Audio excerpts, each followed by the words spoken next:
कल का सेशन भी इसी तरीके से चलता हुआ नजर आया था बाजार का। अभी देखें तो बाजार एक स्लाइड ग्रोथ के साथ शुरुआत हुई, 23,763 के लेवल पर कामकाज करता हुआ नजर आ रहा है। आगे के लिए क्या कुछ एक्सपेक्टेशन है? अंशु सर, आपका नजरिया। देखिए, निफ्टी में जो लेवल कल हमने डिस्कस किए थे ऑलमोस्ट वहीं पे है। कल भी 20 डे हम्म। मूविंग एवरेज रिजेक्ट हुआ था। आज भी हाई 20 डे मूविंग एवरेज पे बना है, तो 23,800 840 ये जोन निकलती है तो फिर कंफर्टेबली आप निफ्टी पे लॉन्ग लेके चल सकते हैं। अच्छी हम्म। खासी अपसाइड आपको पहले ही 24,000 तक की मिल जाएगी, लेकिन तब तक के लिए निफ्टी में लॉन्ग से अवॉइड करके चलना चाहिए। बैंक निफ्टी में क्लियरली जो फर्स्ट मूवर एडवांटेज था वो आपने प्ले कर लिया होगा। 53,800 का ब्रेकआउट आज न्यूट्रल ओपनिंग के बाद बना है, तो ये ब्रेकआउट सस्टेन होते हुए दिख रहा है। 53,800 से 54,109 ये पहला टारगेट था जो ऑलमोस्ट टेस्ट हो चुका है। 54,100 का हाई लग चुका है बैंक निफ्टी में। अब यहाँ से जैसे हम 54,100 110 के ऊपर ब्रेकआउट देंगे, अगला टारगेट 54,393 टू बी प्रिसाइज आता है, तो 54,400 राउंड फिगर पकड़िए। तो एक राउंड 300 पॉइंट प्ले हो चुका है, सेकेंड राउंड 300 पॉइंट का प्ले बनेगा 54,110 के ऊपर। तो वेट एंड वॉच के मोड में रहिए। अगर प्रॉफिट बुक कर लिए तो बहुत बेहतरीन। मे बी ये सेकेंड हाफ में ट्रेड बनेगा। प्रॉब्लम ये है कि आज फ्राइडे है और हम्म।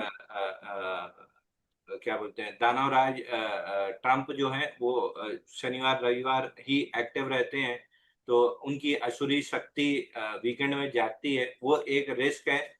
नहीं तो अगर उस असुर को थोड़ा सा कोने में रख दें तो 54,100 निकलते ही से 54,400 की तरफ हम जाते हुए दिख रहे हैं। बस वो एक रिस्क अगर आप ले सकते हैं तो 54,400 आराम से मिल जाएगा। अगर वो रिस्क अवॉइड करना है तो फिर आज पोजीशन स्क्वायर अप करके जाइए, मंडे सुबह आके फिर नए सिरे से ट्रेड करेंगे।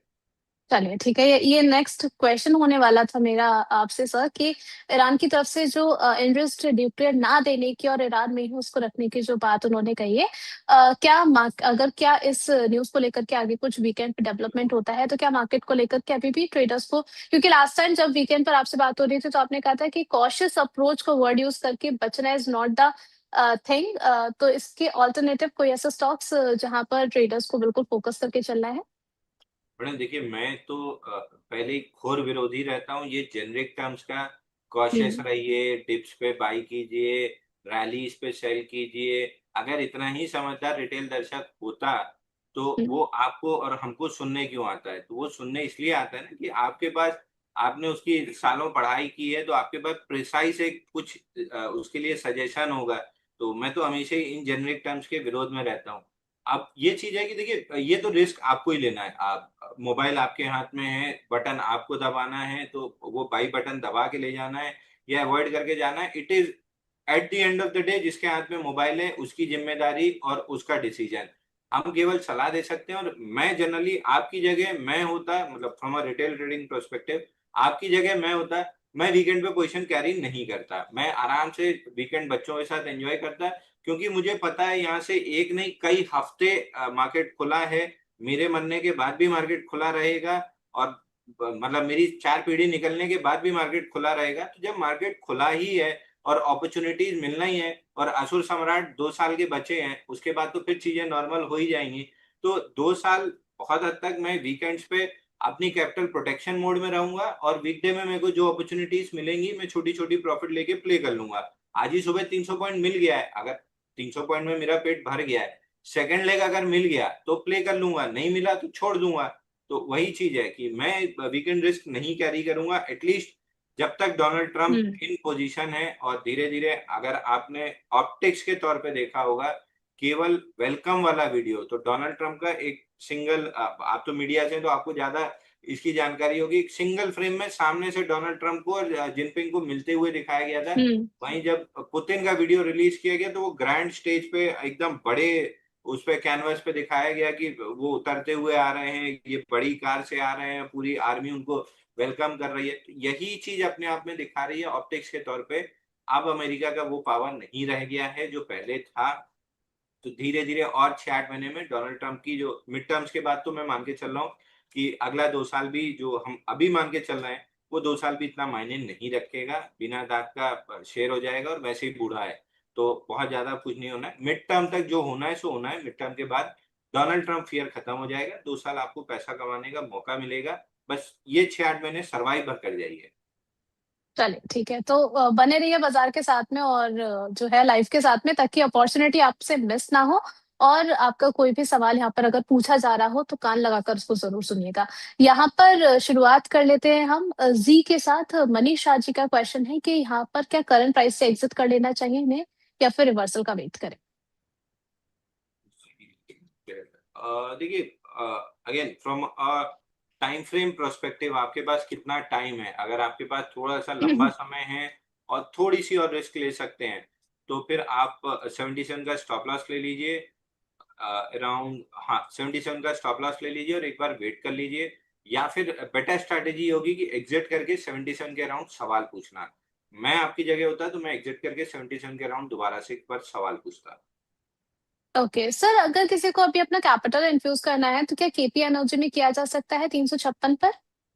हाँ, बिल्कुल किया जा सकता है। KP energy pull back complete करके हैमर भी बनाया था, और ये शायद हमने डिस्कस भी किया था मंडे 18 मई वाले शो में कि हैमर बनाए, हैमर का ब्रेकआउट 346 के ऊपर मिलता है तो केपीएल में एक अच्छा ट्रेड बनेगा। 318 के स्टॉप लॉस से वापस 420 427 का जो रेंज का हाई बना है, ये टेस्ट हम्म। होते हुए दिखेगा।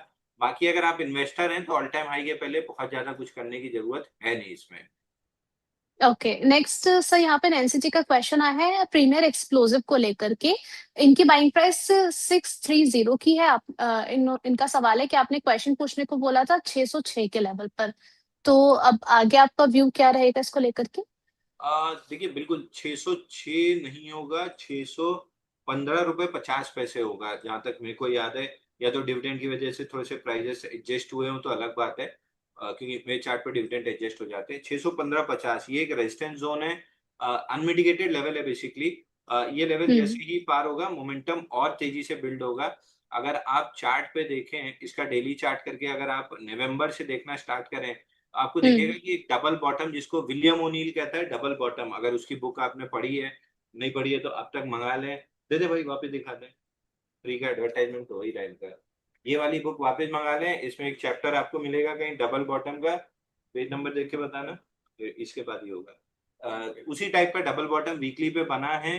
615-50 ये लेवल, जैसे ये बिल्कुल ये जो ये लाइन आ रही है, यहाँ से अगर लाइन मारेंगे, जहाँ प्रीमियर एक्सप्लोजिव का पी लिखा है वहीं से लाइन मार दीजिए अगर हम्म। पी के हाई से, तो भी आपको दिख जाएगा कि बहुत बेहतरीन ब्रेकआउट आज के सेशन में बन रहा है।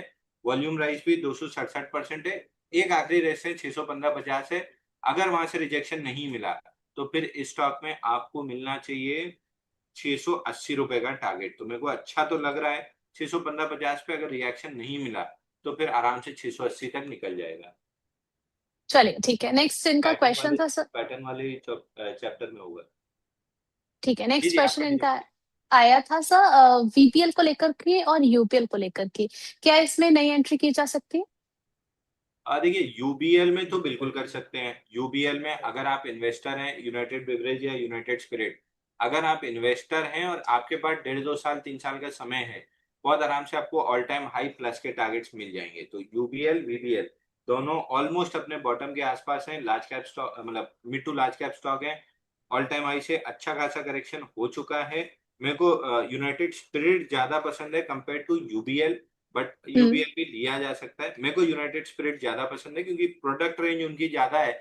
तो कोई ना कोई प्रोडक्ट ऐसा रहता है जहाँ पे अच्छी सेल्स आ जाती है और प्रॉफिटेबिलिटी इनकी मेंटेन रह जाती है। तो मेरे को यूनाइटेड स्पिरिट ज्यादा पसंद है, बट यूबीएल लेना है तो भी कोई दिक्कत नहीं है। वीबीएल में बाउंस बैक कंप्लीट लग रहा है। यहाँ से मैं बहुत स्ट्रिक्टली इसको रिव्यू करूंगा।